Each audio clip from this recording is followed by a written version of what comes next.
Halo, selamat siang teman-teman, apa kabar? Ini adalah part kedua dari pembahasan kita tentang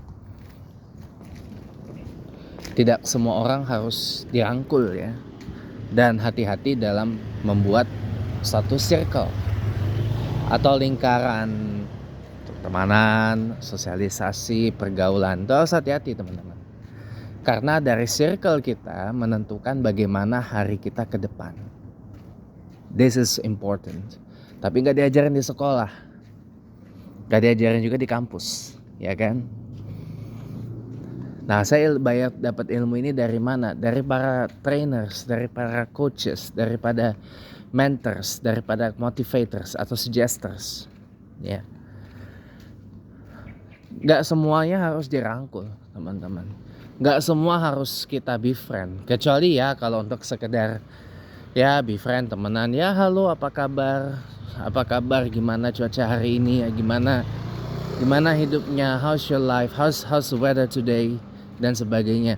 Ya cuman sekedar untuk basa-basi aja, it's okay teman-teman. Tapi kalau kita mau naik level, kita pengen membuat valuable circle atau sebuah lingkaran pertemanan yang punya value, punya nilai, punya kualitas gitu ya. Ya gak bisa begitu. Gak bisa kita hanya sekedar membuat circle, membuat pertemanan yang cuma sekedar hanya untuk ya how are you, ya how's life, how's it going, dan seterusnya, kayak gitu. Makanya semakin kita cari tahu siapa diri kita, semakin kita berani mengatakan, oh value kita seperti ini, oh value kita seperti ini itu. Saya mau cari circle yang punya value gitu. Ya pasti jumlah circle-nya akan makin dikit. Padahal pergaulan saya terbatas, Pak. Dai memang kalau orang yang punya value, orang yang punya kelas ya, orang yang punya kelas sendiri itu memang dia punya circle sendiri. Dia pergaulannya lebih terbatas. Circle-nya akan lebih kecil. Coba Anda, saya beritahu ya. Cari satu orang kaya dimanapun, di siapapun itu di negara ini ya. Cari deh satu orang, kasih tahu saya satu orang kaya, satu billionaire, satu miliarder ya, yang dia tuh circle-nya banyak teman-teman. Tahu nggak yang terjadi apa? Saya beritahu. Ini kenyataan. You can run away from the reality. You can hide but you can't run. Ya. Itu yang saya mau bilang di sini. Ya. Jadi teman-teman ya, kebanyakan orang-orang miliarder yang ada terutama di Indonesia ini, mereka circle pertemanannya terbatas teman-teman. Circle ininya tuh kecil.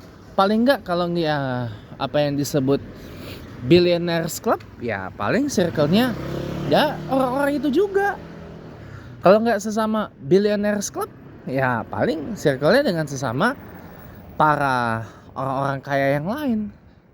Gak mungkin mereka mau bangun circle dengan misalkan orang papan, orang bintaro permai misalkan. Gak mungkin banget.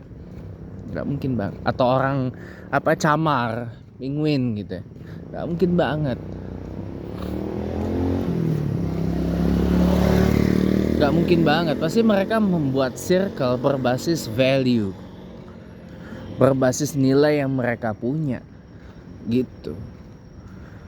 Makanya semakin besar nilai yang kita punya, semakin besar semakin kokoh lah prinsip kita, semakin kecil circle-nya.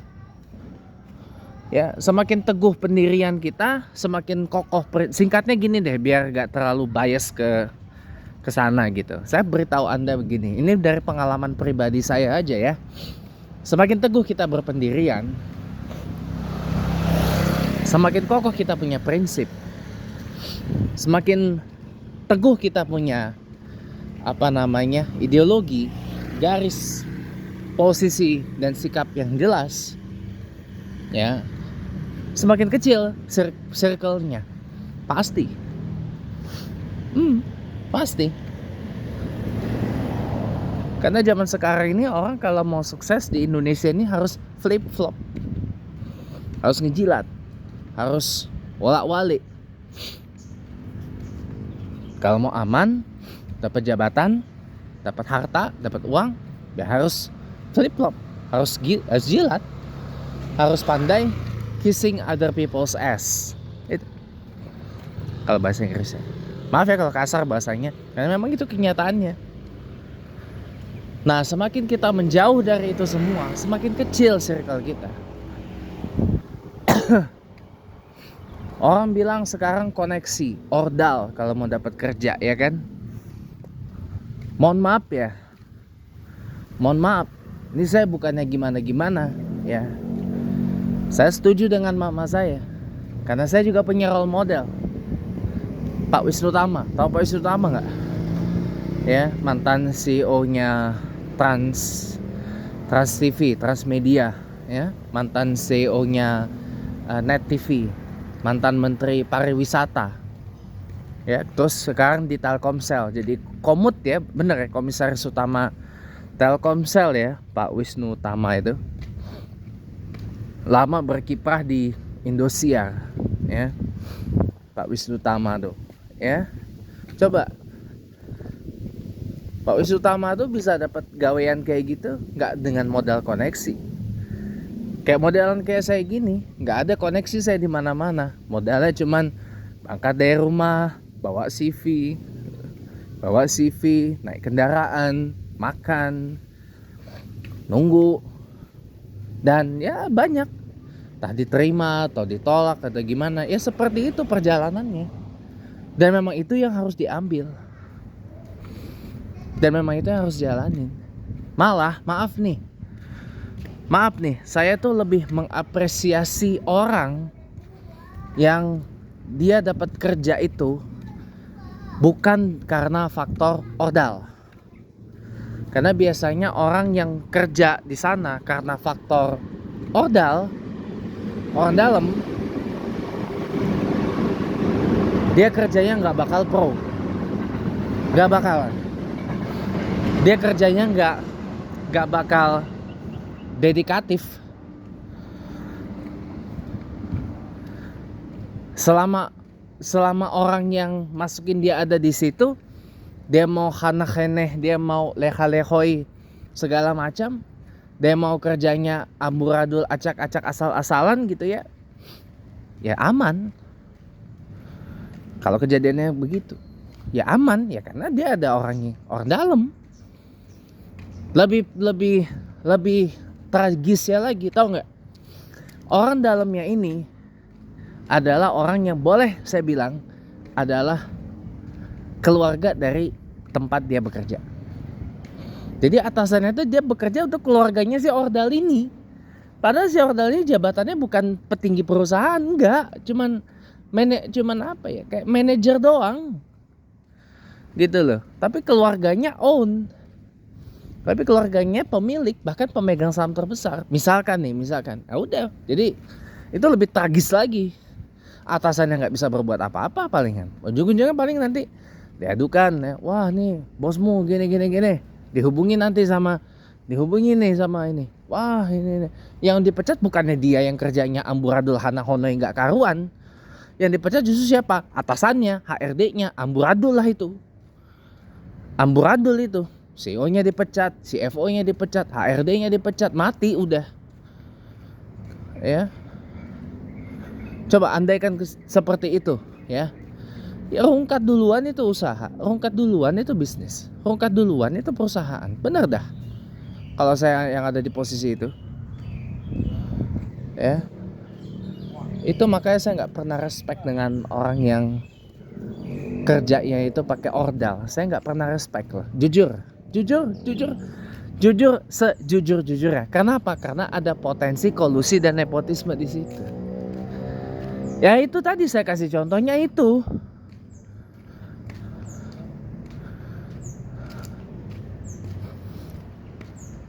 Ya itu yang saya kasih contohnya tuh itu, gitu loh. Mau kejadian seperti itu? Enggak kan? Ya udah. Makanya saya lebih mengapresiasi orang yang kerja di situ karena memang dia ada usahanya, ada perjuangannya, ada pengorbanannya. Antara tulis kertas dengan wujud nyatanya sama, gitu ya. Dan dia masuk ke situ tuh karena kemampuan, keahlian, kemahiran, kefasihan, kecakapan. That's it. Ya. Jadi benar-benar pure dari diri sendiri. Itu baru namanya merit system. Itu baru namanya meritokrasi. Ya. Saya lebih mengapresiasi orang yang seperti itu. Ya, daripada masuk karena ordal. Potensi kolusi nepotismenya ada itu. Siapa bilang nggak ada. Siapa bilang saya terlalu paranoid. Tunggu dulu, belum aja kejadian. Ntar kalau kejadian, nah saya ntar dicari. Pak James Windsor nih kalau ngomong suka bener ya. Ujungnya pasti kayak gitu. Yakin deh. Yang namanya James Smith Windsor ini pasti bakal dicari. Wah ini ngomongnya bener juga ya. Ini gini, guanya aja kagak nyadar. Pasti. Tunggu aja tanggal tayangnya. Tunggu aja tanggal mainnya. Tunggu aja tanggal debutnya, itu kejadiannya kapan. Makanya teman-teman, ya, saya tuh udah ngamatin semua teman-teman. Ya, apalagi saya ini lulusan administrasi bisnis, jadi tahu. Ya, jadi makanya teman-teman ya. Jadi makanya ya, kalau saya boleh sampaikan di sini, ya, kalau saya boleh sampaikan di sini teman-teman ya.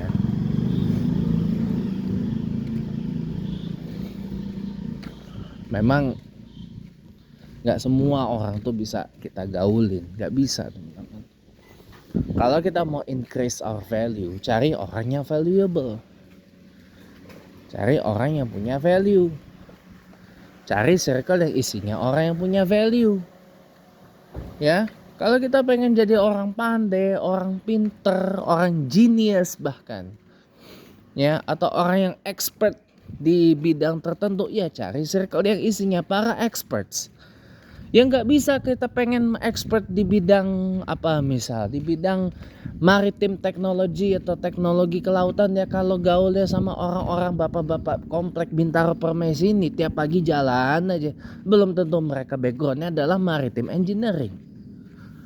Ya ada yang backgroundnya macam-macam. Dari situ bilang mau jadi expert in maritim engineering, ya kagak bisa gaul sama orang mari, kecuali kalau ada orang mari yang maritim engineering. Situ mau jago di bidang apa, misalkan ekonomi misalkan. Nah kebetulan di sini ada begaulah sama Profesor Andi Zakaria Apip. Beliau itu profesor, guru besar di Fakultas Ekonomi UI. Tahu nggak? Ya. Nah situ begaulah, bikin circle sama Prof Apip dan circle-nya. Makanya kenapa beliau jarang kelihatan di masjid? Karena beliau sibuk. Karena beliau ini sibuk ajar, sibuk membina circle-nya yang pengen master dalam hal yang menjadi economic expert itu, ya. Nggak ada waktu cuma sekedar buat aneh-aneh dengan yang begini-gini. Sudahlah. Saya pun juga pasti akan begitu, akan ada di fase itu, pasti. Karena saya punya arah, saya punya tujuan, teman-teman.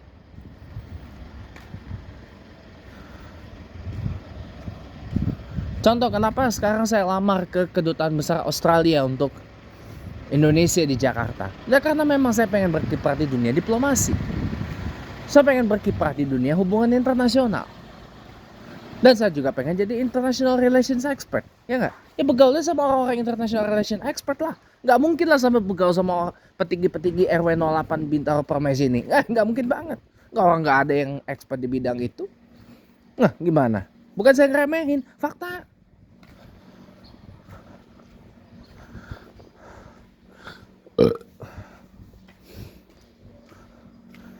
Begitu teman-teman, itu cara bangun circle.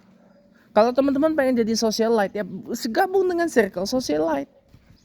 Gabung dengan circle para sosialita. Ya, cari perkumpulan sosialita di Jakarta banyak kok. Udah tinggal cari aja.